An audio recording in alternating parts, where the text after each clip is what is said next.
2014 পর থেকে এমন এমন আজব জিনিস ঘটছে যে একই ব্যক্তি দুটো করে জন্মদিন পালন করছে। কেউ নিজের মা বাপকে ছেড়ে অন্য কাউকে বাবা বানাচ্ছে, কেউ তাকে দেবতা সাজিয়ে দিচ্ছেন। এরকম ঘটনা আমরা দেখেছি। নরেন্দ্র মোদীর দুটো জন্মদিন আপনারা প্রত্যেকেই জানেন। তার কাগজে কলমে একটা, বিভিন্ন গল্প বা বিভিন্ন ডকুমেন্টে বিভিন্ন সময় বিভিন্ন রকম, সেগুলো নিয়ে প্রচুর বিতর্ক আছে। ঠিক আছে, মহাপুরুষদের এরকম হয়, তাদের জন্ম দুবার করে জন্মগ্রহণ করেন, অনেকে 3বার করেন, অনেকের আবার নিজেকে নন বায়োলজিক্যাল বলেন, অর্থাৎ সে মা বাবার সন্তান নয়। তো কেউ যদি নিজের মা বাবাকে অস্বীকার করে সেটা তো তার ব্যক্তিগত ব্যাপার। কিন্তু নিজের মা বাবাকে অস্বীকার করায় শুধু নরেন্দ্র মোদী নয়, নরেন্দ্র মোদী 2014 পরে যারা অন্ধভক্ত হয়েছে তারাও মনে করে তাদের মা বাবা তাদের জন্ম দেয়নি, দিয়েছেন অন্য কেউ। ফলে যাদের মা বাবার ঠিক নেই তাদের জন্মেরও ঠিক থাকে না। তো এই বিষয়টা নিয়ে এতদিন নরেন্দ্র মোদীকে অনেকে খোঁটা দিতেন, কিন্তু সেই তালিকায় নাম যুক্ত হয়েছে এবার দিলীপ ঘোষের। ভোটের সময় 3 মাস আগে ভোট প্রচার চলাকালীন তার জন্মদিন পালন হয়েছে একবার। আবার গত পরশুদিন বিধানসভাতে সেখানে শুভেন্দু অধিকারী কেক কেটে জন্মদিন পালন করেছে দিলীপ ঘোষের। অনেকে বলছেন যে নির্বাচন শুরু থেকে নির্বাচন পরবর্তী সময়ে শুভেন্দু অধিকারী পুরো দলটাকে কবজা করে নিয়েছে, তাতে ক্ষুব্ধ ছিলেন দিলীপ ঘোষ। ফলে ড্যামেজ কন্ট্রোলের জন্য একটা নাটকীয় জন্মদিন পালন করার চেষ্টা। আসলে কি, এর পেছনে রহস্যটা কোথায়? চলুন এই নিয়ে একটা অসাধারণ রিপোর্ট, এবং বিভিন্ন মানুষকে জিজ্ঞাসা করা হয়েছিল যে তারা কি বলছেন বিষয়টা নিয়ে। ফলে পাবলিক রিভিউ এবং একটি রিপোর্ট আপনাদের জন্য, সৌজন্যে কলকাতা টিভি। দেখুন ভিডিওটি, খুব মজা লাগবে। ব্যাপক শেয়ার করুন, আর আমার চ্যানেল বং নিউজ লাইভ অবশ্যই সাবস্ক্রাইব করবেন। আমি ইন্দ্রাণী, শুরু করছি আজকে। যারা রামের জন্মতিথি, নক্ষত্র, জন্মস্থান ইত্যাদি পুঙ্খানুপুঙ্খ জানেন, তাদের নিজেদের জন্মদিন নিয়ে মেলা গোলযোগ। কেবল কি জন্মদিন, নিজের জীবনী ইত্যাদিতেও বছর সাল এসব ঘেঁটে ধরুন আমাদের নরেন্দ্র মোদী কথা, যিনি সারা দেশের মানুষের কাছ থেকে জন্মের কাগজ চান। তোর আছে তো তোর বাবারটা দেখা, এরকম চলছে। সেই তার জন্মদিন দুটো। এখন জানা গেল দিলীপ ঘোষের জন্মদিনও দুটো। এরকম কি কেবল ওনাদেরই, আর কারণ নয়? তা কেন? যাদের বয়স এখন 50-এর ওপরে, তাদের এক বিরাট অংশের মানুষজনের দুখানা জন্মদিন থাকাটা খুব স্বাভাবিক। পুষ্টিতে একরকম, স্কুলে আরেক রকম, এরকম হামেশাই পাবেন। কিন্তু তারা এগুলো নিয়ে চিন্তিত নন এন্টিটি, যাদের সেই অর্থে অস্তিত্বই নেই বা অস্তিত্ব সংকটে সারাটা দিন চলে যায় পেটের সংস্থান করতে করতে। তাদের জন্মদিন নিয়ে মাথা ঘামানোর সময় কোথায়? কিন্তু যাদের সেসব প্রচুর আছে, তাদের এসব একটার বদলে 5-7টা থাকাটাও জায়েজ, থাকাটাই উচিত। জন্মদিন হলেই ফুর্তি.com। ধরুন আমাদের রাজপুত্র আনন্দ আম্বানির কথা। আজ থেকে 30 বছর পরে কেউ শুধলো, ভাইয়া বিয়েটা কবে করেছিলে? সহজ জবাব, 2024-এ। সারা বছরই তো বিয়েই করেছিলাম। ঠাট্টা থাক, মোদিজির দুটো জন্মদিন, আর তার ছোট্টবেলার জীবনীর বয়সের বিষম গোলমালের কথা তো জানতাম। এখন তার সঙ্গে জুড়েছে দিলীপ ঘোষের নাম, কারণ 1 আগস্ট দিলীপ ঘোষ গেলেন বিধানসভায়।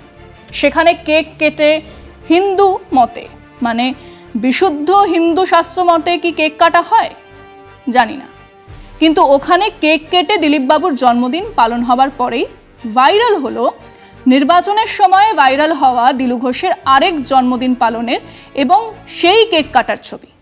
কিন্তু সেটা ছিল 19শে এপ্রিল। তাইলে কাকা লাভ কার? যারা কেক খেলো তাদের, নাকি যার জন্মদিনে কেক কাটা হলো তার? সেটাই বিষয় আজকে। মোদি দিলু ঘোষের জন্মদিন কটা? ভারতে বয়স্ক মানুষদের সাধারণত দুটো জন্মদিন থাকে, একটি তিথি নক্ষত্র মেনে আর একটা আনুষ্ঠানিকভাবে। দেশের বর্তমান প্রধানমন্ত্রীও তার ব্যতিক্রম নয়। এবার সেই তালিকায় নয়া সংযোজন বিজেপি নেতা দিলীপ ঘোষ। লোকসভা ভোটের আগে প্রচারে জন্মদিন পালন করতে দেখা গিয়েছিল দিলীপ ঘোষকে। তার প্রায় 3.5 মাস পর বৃহস্পতিবার বিধানসভা অধিবেশনে কেক কেটে জন্মদিন পালন করতে দেখা যায় তাকে। সেখানে দিলীপ ঘোষকে মিষ্টি খাইয়ে দিতে দেখা যায় বিরোধী দলনেতা শুভেন্দু অধিকারীকে। কেউ কেউ তিথি ও তারিখের দোহাই দিলেও তাতে 3 মাসের পার্থক্য থাকাটা অবিশ্বাস্য। তবে কি এই জন্মদিন পালন রাজনৈতিক উদ্দেশ্য? জন্মদিনের নামে আদতে শুভেন্দু দিলীপের সম্পর্কের সমীকরণ বদলানোর চেষ্টা করছে শীর্ষ নেতৃত্ব। শুভেন্দু দিলীপকে কাছাকাছি আনতে পারলে আখেরে লাভ হবে বঙ্গ বিজেপিরই, এমনই মনে করছে রাজনৈতিক মহল। তাই জন্মদিনের নামে রাজনীতি নাকি রাজনীতির জন্য জন্মদিন পালন, তা অবশ্য জানাবে সময়ই। আগেই বলেছি, আমজনতার একটা সময় পর্যন্ত হসপিটাল বার্থ সার্টিফিকেট না থাকার ফলে এসব গন্ডগোল হতো, মানে স্কুল থেকেই আরেকটা আলাদা জন্মদিন হতো। কিন্তু মোদিজিরটা তেমন নয়। ওনার ক্লাস 12 পর্যন্ত জন্মদিন ছিল 29 আগস্ট 1949। তারপর আর কোনো শিক্ষাগত যোগ্যতার কাগজ ইত্যাদিতে তার জন্মের তারিখ লেখা নেই। অমন যে এন্টায়ার পলিটিক্যাল সায়েন্সের সার্টিফিকেট সেখানেও নেই। আবার কবে পাওয়া গেল? যখন তিনি গুজরাটের মুখ্যমন্ত্রী হলেন। সেখানে কাগজে দেখা যাচ্ছে যে জন্মদিন 1950-এর 17 সেপ্টেম্বর। 1 বছর কমে গেছে বয়স। এর মধ্যে ওনার কথা অনুযায়ী ওনার বাবা বেঁচে নেই। তাহলে করলোটাকে? উনি তো তখন চা বিক্রি করতে, সন্ন্যাসী হতে হতে RSS এর প্রচারক হয়ে পাসপোর্ট নিয়ে আমেরিকা ঘুরে এসেছেন। সেখানে বয়স কমে গেল কি করে? জানতে চেয়েছিলেন একজন RTI করে। জানানো হয়েছে এগুলো নাকি নেহাতি ব্যক্তিগত ব্যাপার, জানানো যাবে না। এবং দিলীপ ঘোষ নির্বাচনের সময় বর্ধমানের ছবি, কেক কাটছেন, হাসি মুখ, বধাই হো টাইপস। কিন্তু তারিখ হলো 19 এপ্রিল, আবার 1 আগস্ট। সেই একই দিলীপ ঘোষের জন্মদিন, সেই একই কেক কাটিং। এবারে দিলীপ ঘোষ এবং শুভেন্দু একে অন্যের মুখে কেক গুঁজে দিচ্ছেন। আবার সেই দুটো জন্মদিনের গেরো। তো ওনার মানে দিলুদার অনুগামীরা জানিয়েছেন আসলে তিথি অনুযায়ী দিলুদার জন্ম 5ই বৈশাখ, কিন্তু বাংলার ইংরেজি তারিখে তো গন্ডগোল হয়। এবারে সেই 5ই বৈশাখ পড়েছিল 19 এপ্রিল, আর ইংরেজি জন্ম তারিখ হলো 1 আগস্ট। তাহলে বলি, ওনার জন্ম তারিখ যদি একটাই হয় এবং সেটা যদি 5ই বৈশাখ হয়, তাহলে ইংরেজিতে সেটা ওই এপ্রিল মের মধ্যেই ঘুরবে। ছিটকে এসে জুন পেরিয়ে জুলাই হবার কোনো চান্সই নেই। আসলে ভোটের সময় প্রচারের দরকার ছিল, করেছেন। এখন ওপর থেকে চাপ এসেছে, তাই আবার কেক খাওয়ানো চলছে।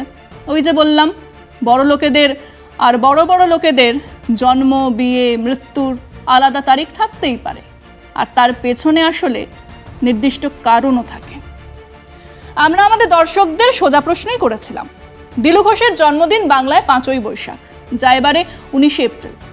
আবার আরেকটা জন্মদিন হলো 1 আগস্ট। কোন দিনে ওনাকে শুভ জন্মদিন বলবেন?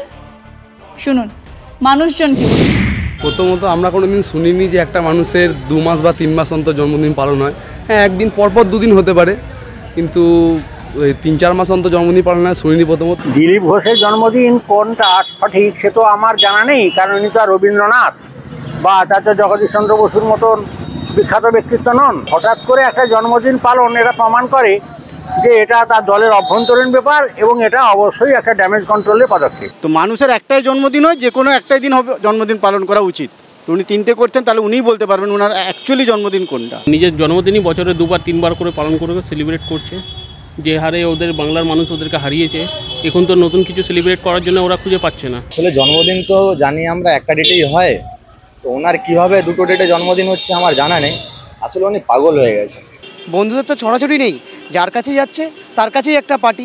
আজকে পার্টি না হলে কালকে আরেকটা পার্টি। সুকান্ত মজুমদার আবার একটা কেক কেটে পালন করবেন, তো আদেও দিলীপ ঘোষের কবে জন্মদিন সেটা আমরা বর্ধমানবাসী হিসাবে জানতে চাই, যেহেতু উনি আমাদের প্রার্থী হয়েছিলেন। দেখুন, যেটা আমরা সোশ্যাল মিডিয়ায় দেখতে পাচ্ছি অবশ্যই সেটা পালন করব। যার জন্মদিন তিনি যদি সেই সশরীরে থেকে কোনো জন্মদিন পালন করেন, আমাদের ধরে নিতে হবে যে ওটাই ওনার জন্মদিন। দিলীপ ঘোষকে নিয়ে যত কম বলা যায় ততই ভালো, কারণ যিনি গরুর দুধে সোনা খোঁজে তিনি 2বার কেন 4বারও জন্মদিন পালন করতে পারে। আমরা তো একটাই পালন করি, কিন্তু ওনার কি করে দুটো ধরে জন্মদিন পালন হচ্ছে জানা নেই। তো ওনার ব্যাপারে যতটা কম বলা হয় ততটাই ভালো জিনিস। অরিজিনাল ওনার জন্মদিনটা ওনার মা বলতে পারবে, অরিজিনালটা কবে। দিলীপ ঘোষ এমন কোনো ব্যক্তি নয় যে তার জন্মদিন নিয়ে মানুষ ভাববে, অতএব এটা তার দলের ব্যাপার। দিলীপ বাবু যা বলেন আমার তো মাথায় কিছুই ঢোকে না, ওর সবই পাবলিক স্ট্যান্ড। আর এটা যে দুবার করে করা, এটা একটা পাবলিক স্ট্যান্ড ছাড়া আমার কিছু মনে হয় না। আমাদের পৃথিবীতে তো সবারই হচ্ছে একদিন করে জন্মদিন হয়। উনি হয়তো নিজেকে মহাপুরুষ ভেবেছেন, তাই জন্য হয়তো ওনার দুটো করে জন্মদিন দিচ্ছেন। এখন আগে ওনাকে রিসার্চ করতে হবে কোন দিন ওনার জন্মদিন, উনি যেটা জানতে পারবো যেদিন ওনার অরিজিনাল জন্মদিন সেদিনই শুভ দিন বলবো। দুবার কেন, অনেক সময় দেখবেন 3বার 4বার করেও হচ্ছে সময় কাটাবার। আর কালকে যেটা দেখলাম শুভেন্দু অধিকারী জন্মদিন পালন করছিল, ওটা তোষণের জন্মদিন। আমরা ন্যাচারালি যেটা অফিসিয়াল বার্থডে যেটা সেটাতেই ইউজ করব, এটা একেবারে সত্য কথা, এর বাইরে তো কিছু করা যাবে না। একমাত্র ওনার বাবা মাই বলতে পারবেন, বাবা অংশের কেউ যেদিক থাকেন তিনিই বলতে পারবেন। ভোটে হেরে গেছে তো ওই জন্যই মনে জন্মগ্রহণ করে আবার জন্মগ্রহণ করলে যদি জিততে পারে। কি করে যে মানুষের দুটো জন্মদিন সেটা তো আমি বলতে পারছি না। তার মনে হয় এখন ভোটের সময় হারার পর থেকে তার মানে মানসিক বুদ্ধি খারাপ হয়ে গেছে, এর জন্য তার দুটো জন্মদিন সে পালন। উনি তো লোকের জন্ম নির্ধারণ করেন বা সেটা নিয়ে উনি প্রশ্ন তোলেন যে কার কিভাবে জন্ম, কোথা থেকে তার জন্ম হয়েছে। তা তিনি নিজেই তার জন্মের প্রমাণ দিতে এখন পাচ্ছেন না। দুবার করে জন্মদিন আমরা কোনোদিন দেখিনি যে একটা মানুষের কী করে দুবার জন্ম হয়। উনি সেটা ভালো ব্যাখ্যা দিতে পারবেন। আসলে সেই প্রাচীন কাল থেকেই এসব জন্ম, মৃত্যু, বিবাহ ইত্যাদির অনুষ্ঠানকে রাজনৈতিক সমীকরণ তৈরির কাজে লাগানোর প্রথা সব দেশেই আছে। মোগলদের সময় তো এটা শিল্পের পর্যায়ে গিয়েছিল। তাকে সেই সময় ম্যারেজ পলিটিক্স, রিশতে কি সিয়াসতও বলা হতো। আর সেসবের জন্য এক নবাবের 4-6টা বিয়ে খুব স্বাভাবিক ছিল।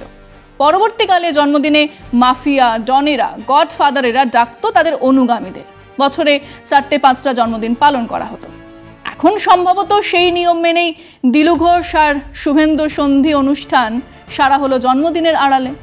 দেখা যাক এই সন্ধি কতদিন টেকে।